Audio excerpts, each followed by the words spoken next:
Dun, dun, dun, dun, boom, boom, boom, boom, boom, boom, boom, boom. Like, in the beginning, God created the heavens and the earth and a whole bunch of other stuff, and then God created humans in God's image, and then God rested on Shabbat. A few days later, these humans met up with this talking snake thing, and they sinned, and, well, that pretty much sucked for a really long time. Anyway, God got mad, and he sent this flood that killed everything, except Noah and his family, and a whole bunch of animals on a boat. There was this foreign language deal that involved some tower, and then God said, "Abraham." And Abraham said, "Here I am." And God liked this Abraham dude, and he gave him a bunch of stuff, including a covenant that involved some promised land near the Mediterranean. And Abraham traveled around and did stuff like marrying Sarah, and almost killing his son Isaac, who married Rebekah, who gave birth to twins, one of whom wrestled God and got the name Israel, who fathered the 12 tribes. Well, these tribes didn't like their brother Joseph, so they sold him into slavery, but in the end he forgave them, and they did pretty well in Egypt, until a Pharaoh arose who did not know Joseph, so he killed babies and made the Israelites work hard.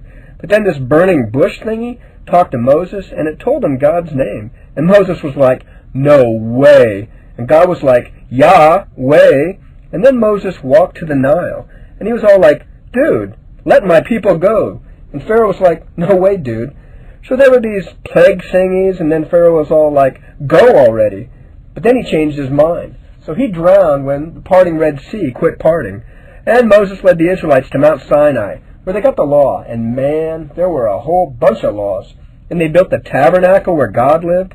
And Aaron did his thing. And then the spies went to Canaan, but were afraid, so the Israelites wandered around for 40 years, until right after Moses died. This dude named Joshua led them across the Jordan River, and they opened up a big can of whoop-ass against Jericho, but lost at Ai, so they killed Achan, and then they won the rest of the battles and divided up the promised land for each tribe. And there are a few judges like Deborah and Samson who delivered Israel from the hands of powerful enemies, but the Israelites weren't happy with God being their king. So they had Samuel anoint the first king, Saul, which must have been quite an accomplishment because Saul was a pretty tall dude. But anyway, Saul had some mental problem, and so he got Ruth's great-grandson David to play the lyre. But Saul grew suspicious of David, and he tried to kill him, and David went to live with the Philistines. And then Saul died, and David had absolutely nothing to do with that. And then all of David's other enemies wound up dead, and David has nothing to do with those either. And then David's son, Solomon, took over the throne, and he upgraded God's house to a temple. And Solomon was a pretty smart dude, who could talk about plants from the hyssop to the cedar. And though splitting babies doesn't sound so smart these days, back then it was really smart. I mean, just go ask Sheba. And Solomon died, and his son Rehoboam wasn't smart at all, and the kingdom split from the previous united monarchy into the divided monarchy, with Israel in the north and Judah in the south.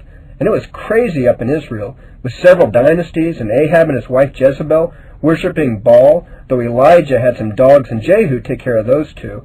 Israel barely survived a bunch of fights against Aram, but Assyria in the end destroyed Israel in 722 and led the tribes so far away they got lost.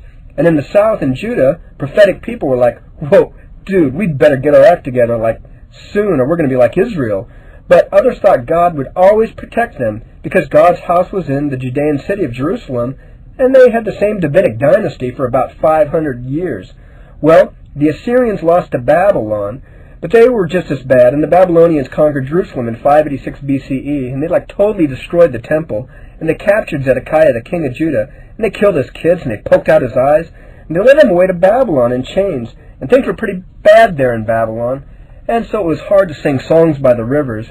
But this tragedy of 586 is, in an ironic way, sort of the best thing ever, because it motivates Judeans to write their histories, and it asks questions about theodicy, and these people edit texts that were written earlier, and basically out of this horrible destruction in 586, we get the Hebrew Bible. And not only that, but the story of the Judeans in the Hebrew Bible doesn't end on such a sour note, because things sort of look up after 586 BCE, because this descendant of David named Jehoiakim is doing pretty well in Babylon, and later Jehoiakim's descendant named Zerubbabel will lead some Judeans back to the land promised to Abraham, after this Persian dude, Cyrus the Great, says they can return. So they rebuild the temple, but when they do, it isn't quite as nice. And while there are these stories like Daniel and Esther that talk about not assimilating, people still do assimilate, and there's a real struggle to maintain the Judean culture. That's totally, pretty much the whole Hebrew Bible there. Ciao.